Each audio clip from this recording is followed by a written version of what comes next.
যে বাংলাদেশের অর্থনীতির ভিত্তি আর হলো অর্থনৈতিক সুশাসন, দুইটাই একেবারে ভগ্ন অবস্থায় আছে। বাজেট নিয়ে যেহেতু এটা বাজেট সিজন, বাজেট নিয়ে যেহেতু আলোচনা হচ্ছে, বাজেটের প্রথম আলো একটা রাউন্ড টেবিল করেছিল সংকটকালীন বাজেট, গতকাল সোহরাব হাসান সাহেব চর্চা সেখান থেকে করেছে মোটামুটি একই টাইটেলের মতো, যে সংকটের সময় বাজেট। তো আমি দুই জায়গায় বলার উপস্থিত থাকার সৌভাগ্য হয়েছিল যে বাংলাদেশের অর্থনীতির ভিত্তি যেটা ম্যাক্রো, এজাজ ভাই কিছুটা বলে গেছেন, উনি এটা নিয়ে অনেক কাজ করছেন, আর হলো অর্থনৈতিক সুশাসন, দুইটাই একেবারে ভগ্ন অবস্থায় আছে।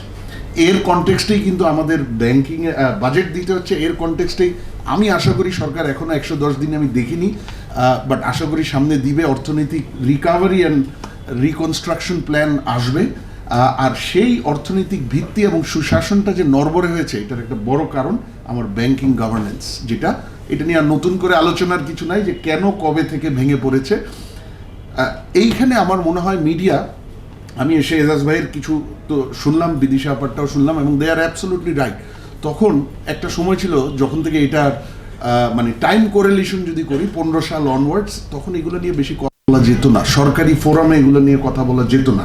So the only way out ওই সময় কিন্তু ছিল আপনারা মিডিয়া, এবং এর মাধ্যমেই কিন্তু বাংলাদেশে তখন কনসেন্স। আমি তখন বাংলাদেশ বিশ্ব ব্যাংকের থেকে বাংলাদেশ ব্যাংকেও বিভিন্ন মিটিংয়ে আমরা যেতাম, বাংলাদেশ ব্যাংকের বেশিরভাগ কর্মকর্তাই এগুলো নিয়ে খুব স্যাড ছিল, দুঃখিত ছিল, ডিসঅ্যাপয়েন্টেড ছিল, কিন্তু আসলে বলার মতো পরিবেশ ছিল না। কিন্তু মিডিয়ার কণ্ঠ মোটামুটি বেশ কনস্ট্রেন্ডই ছিল তখন, তারপরেও এই জায়গাটায় বোধহয় মিডিয়া সাহস করে বলতে পেরেছে, যার জন্য ওই ব্যাংকিংয়ে যে সব কিছু ভেঙে পড়ছে 17-18-র মধ্যেই কনসেনসাস গ্রো করে গেছিল মানুষের মধ্যে, স্টেক হোল্ডারদের মধ্যে। তো সেইটা যে আমরা ক্রাইসিস কিভাবে সামনে নিয়ে আসি বা মানুষের কাছে নিয়ে আসি, এটা বোধহয় আমরা মিডিয়ার কল্যাণেই ব্যাংকিং সেক্টর কনটেক্সটে বাংলাদেশে দেখি।